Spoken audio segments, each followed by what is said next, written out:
dosa itu. Kenapa? Ada sesuatu, ada Allah di situ. Itu dosanya. Jadi dosanya orang tarikat apa tadi, Bu?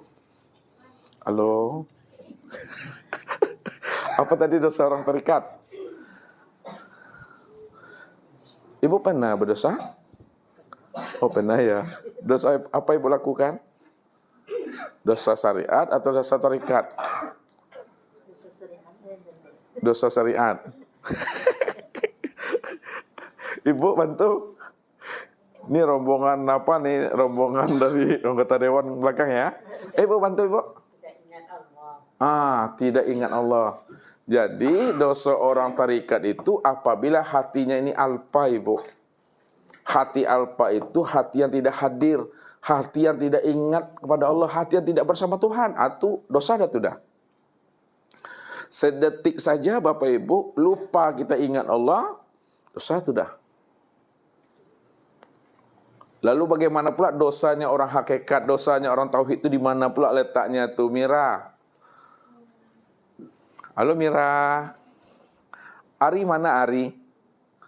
Masih jualan? Bantu Gina. Dosanya orang hakikat, orang tauhid di mana? Ya, orang tauhid juga berdosa Bapak Ibu. Lalu di mana letak dosanya? Wike. Dosa orang tauhid di mana letaknya? Ketika tuh dia alhamdulillah. Senang juga lah Pak Rio jualan di situ.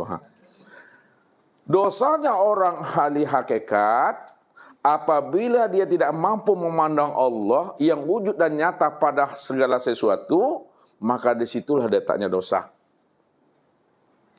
Apa kata Rasul itu, Rian? Apa kata Nabi itu? Dosa orang hakikat kalau tidak mampu memandang Tuhan dari apa yang dipandangnya, maka itu adalah dosa. Apa kata Nabi itu? Pasti lupa tuh. Pak Haji, bantu. Itu galak sih. Bila tidak dapat menyaksikan Allah itu. Ya, apa tuh? Bantu Pak Abdul. Hah? Oh lupa, makanya nggak ingat ya. Pak Ali. Pak Kalipa, mungkin Pak Kalipa aja malah PKB rumah. Oh enggak juga no. Pak Rido dalam tolong Pak Rido. Awalnya. Nanti akhir lagi kan? Man nazara. Coba bantu. Alhamdulillah. Ya, man nazara ila sayyin ma lam yarallahu bihi fa huwa batil. Siapa yang memandang kepada sesuatu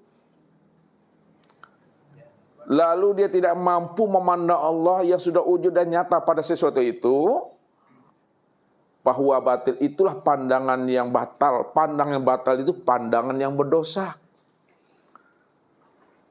Pandangan yang tidak memberi manfaat, faedah, dan pandangan yang tidak bernilai ibadah. Tidak mampu memandang Allah, padahal Allah itu wujud, padahal Allah itu nyata, padahal Allah itu terang. Allah itu jelas. Wujud nyata terang menjelasnya Allah itu bikulli syai'in muhit. Allah sudah meliputi segalian alam ini ya.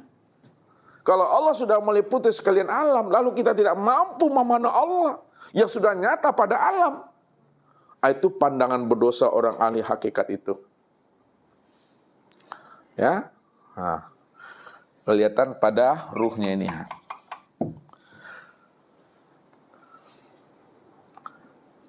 Kemudian dosanya orang ahli ma'rifat. Di mana pula itu Pak Erik? Iya ngapa dia? Di mana letaknya tuh dosanya ma'rifat tuh? Ketika dia merasa ada, dihaluskan ilmunya.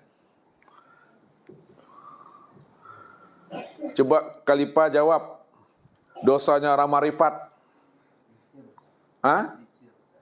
Bagaimana? Ya letaknya di sir. Apa tuh maksudnya letaknya di sir itu?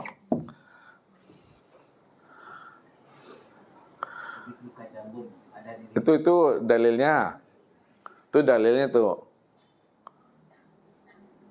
Adanya wujud dirimu tuh dosa. Kan dalil tuh. Lalu di mana letaknya dosa makrifat itu dikaitkan dengan dalil tadi? Di mana letak ada dosanya di situ? Kebalikan hadis itu.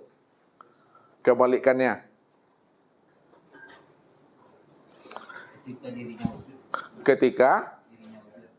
Ketika dirinya wujud. Bahasa yang halus dipakai itu bahasa hadis tadi itu. Ya. Coba bantu mana Pak Ben yang waktu itu dapat jawab tuh. Pak Ben mana Pak? Fana dia.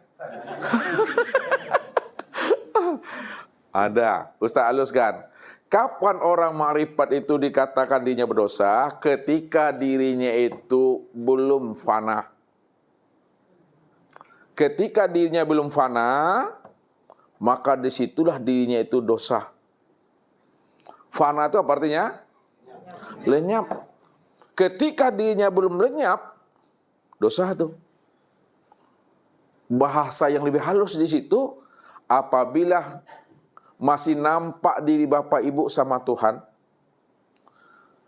ya, masih nampak sama Allah, diri kita ini wujud, masih nampak sama Allah, kita ini yang melihat, kita yang mendengar, kita yang berkata, kita yang berjalan, kita yang duduk, nampak sama Allah, itu dosa itu. Berarti selagi diri kita ini belum fana, di situ dosa, letak dosanya itu.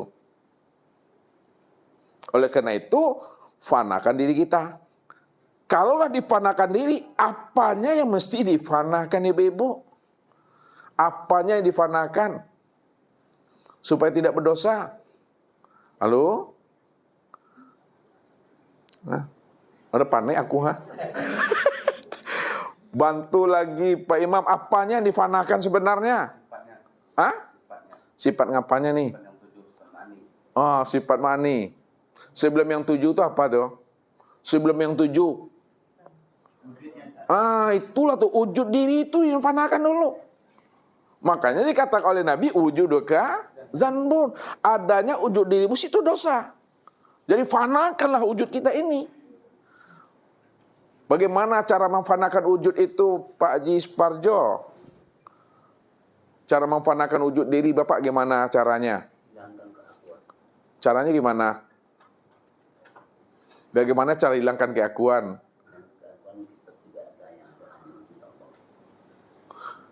Ya kemana mau dihilangkan keakuannya? Caranya gimana coba? Ustaz mau tahu caranya aja dulu. Pandanganku bukan aku yang mandang, tapi Allah yang mandang, yang Allah yang mendengar, Allah yang berbuat, Allah yang hidup. Ya Allah yang hidup memangnya. Caranya gimana? Pak Erik bantu. Caranya memang Allah yang wujud, Allah yang memandang, Allah yang mendengar, Allah yang hidup. Memang betul itu disampaikan beliau. Tapi cara memfanakan wujud kita tuh gimana caranya? Sadari sesadar-sadarnya. Apa yang mau disadari? Itu kata yang sudah baku tuh ya. Coba Khalifah bantu. Apa artinya itu?